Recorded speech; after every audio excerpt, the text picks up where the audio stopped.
तो हम लोग यहाँ पे वॉक पे निकल आए थे। ये मैं अपने घर आ गई थी, तो यहाँ पे अपनी ससुराल में आने के बाद बच्चों को लेके हम लोग शाम को वॉक पे निकले थे। इन लोगों को थोड़ा घुमा फिरा के फिर वापस होंगे, कुछ ऊपरी खिला देंगे, फिर निकलेंगे।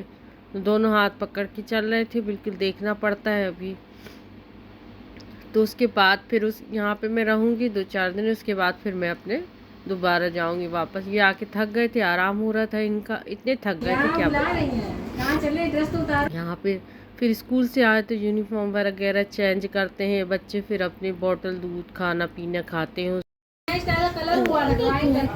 तो फिर खुश हो जाओ, फिनिश कर लो। अच्छा, तो हम लोग उसी की तैयारी में लगे हुए थे। पर यहाँ पे मेरी सासू माँ सो गई थी। ये हम लोग, मेरा घर है जो ससुराल का, तो ये हम लोग वहाँ पे हैं और ये मेरी सासू माँ सो रही हैं। ये पूरा मैं आपको घर दिखाती हूँ अपना। ये मेरा किचन हैगा इस तरीके से, ये इंडिया का हैगा, जमा हुआ है साफ़ सुथरा सा। और ये यहाँ पर मेरी देवरानी खाने की तैयारी में लगी हुई हैं और बच्चे खेल रहे हैं। पूरा भी दिन दोपहर का टाइम है तो सब सो रहे हैं। हम ही लोग सोच रहे थे कि खा पी के अभी कहीं घूमने चले जाते, क्योंकि अभी घर पे सभी लोग मौजूद हैं। ये बैकयार्ड है अपना। मुझे पता था तुम यही कहोगी। बैग में कपड़े धोने के लिए सारी मशीनें रखी हुई हैं, तो यहाँ पे सब मशीनें रॉड से जली थी।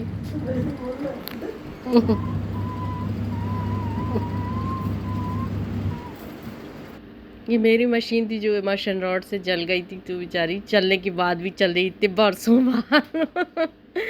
क्या करें। यहाँ पे ये छुटकू मियाँ खाना खा रहे हैं, ये कुछ दिया है इनको, तो ये थोड़ी देर खा पी के दोपहर की सुलाइयाँ होंगी इनकी। अभी बहन नहीं आई दूसरी वाली, फिर वो स्कूल से आती है, फिर दोनों डिसाइड करते हैं क्या करना है, बातचीत होती है। आपने तो टिफिन फिनिश कर दिया, अब का क्या करना है?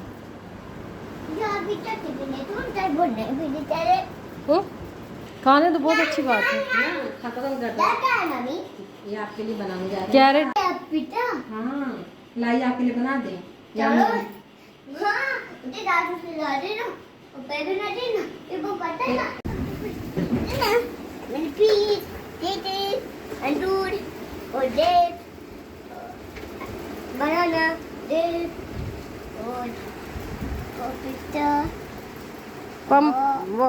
ये बनाया है आपका, पम्पकिन बना है, पम्पकिन। और ये आदि भी और दूध ये भी बनाया। बच्चों को खिला पिला के, हालांकि उनकी सोने का टाइम था, फिर भी हम लोगों को घूमने के लिए आना था थोड़ा बाहर मिलने बाजी से। तो फिर हम लोग आ गए बाहर की तरफ, ऑटो में बैठे थे। बच्चों को नींद आ रही थी, तो बच्चों को हम लोगों ने काफ़ी टाइटली बीच में करके पकड़ लिया था ताकि सोएं, तो वो इधर उधर ऑटो में ना हो। तो हम लोगों ने इस तरीके से हाथ लगा लगा के उनको हल्की हल्की सी झपकी आती ना, आदत रहती बच्चों की दोपहर में थोड़ी देर सोने की। पर बहुत अच्छा लगता है, बच्चे थे तो मुझे, मेरे इस बार मैं जब आई ना अपने घर पे ससुराल, तो काफ़ी अच्छा वक्त गुजरा। नहीं तो बहुत बोर होती हूँ, सूना लगता है। लेकिन इस बार बहुत ही अच्छा लगा सच में। बच्चों के बिना तो घर, किसी का भी घर घर ही नहीं हो सकता कभी, बहुत ही सूना लगता। लेकिन आपके घर में बच्चे हैं ना, तो बहुत रौनक रहती है। पूरी ज़िंदगी जो कहते हैं ना, जीने का सही मज़ा बच्चों के साथ में आता। आप भी जिंदा दिल हो जाते हो और आपको भी हर तरफ खुशियाँ ही खुशियाँ दिखती हैं। फिर ये लेके आ गई थी, इनको पता था बच्चों को कि ऊपर कहाँ से जाना है, तो मेरे को रास्ता दिखा रही थी ये नन्ही सी परी। ऐसे आगे आगे जा रही थी, कह रही थी यहाँ से आई है बली मम्मी, यहाँ से आई है बली मम्मी। बड़ा प्यारा लगता है उसके मुँह से बोलने में। तो यहाँ से मुझे रास्ता दिखाते हुए ले जा रही थी ऊपर। बहुत बहुत ही समझदार बच्ची, उम्र के हिसाब से काफ़ी अच्छी बातें करती है। हम लोग ऊपर आ रहे थे, उसको पता था कौन से फ्लोर पे जाना है, तो दिखाती हुई ले के जा रही थी। यहाँ पे हम लोग ऊपर आ गए थे। इनकी बालकनी में इतना अच्छा गार्डन लगा था कि मुझे तो गार्डन देख के ठंडक मिल गई, ऐसा लगा बैठी रहूं। इतने प्यारे अच्छे से उसने पौधे लगाए थे, इतने अच्छे से बाजी ने उसको डेकोरेट करके रखा था पूरा अपनी बालकनी के, देख के ही दिल खुश हो गया। छोटी सी जगह में इतने सारे प्लांट थे कि क्या नहीं लगा था ये पूछो। सब कुछ अरेंज करके रखा था, छोटे छोटे पॉट्स में बहुत सारा गार्डन बनाया हुआ था, तो बहुत अच्छा लग रहा था। देखिए कितने प्यारे प्यारे फूल लगे हुए हैं। मैंने पहले नॉक किया, उसके बाद गार्डन का वीडियो बनाया। पौधे बहुत लगे थे, बहुत मेहनत से भैया पौधे पनपते हैं।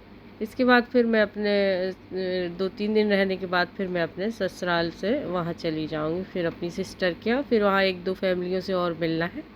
फिर फ्लाइट का टाइम हो जाता, वक्त पता ही नहीं चलता कहाँ जाता है। नीचे उतर आए थे गार्डन वगैरह देखकर और मिलके उनसे मुलाकात करके फिर घर वापस आ गए थे। घर वापस आने के बाद फिर मैं अपनी सिस्टर के यहाँ फिर वापस आ गई थी, क्योंकि मेरे बेटे की देखो पैर में मोच आ गई थी उसी दिन।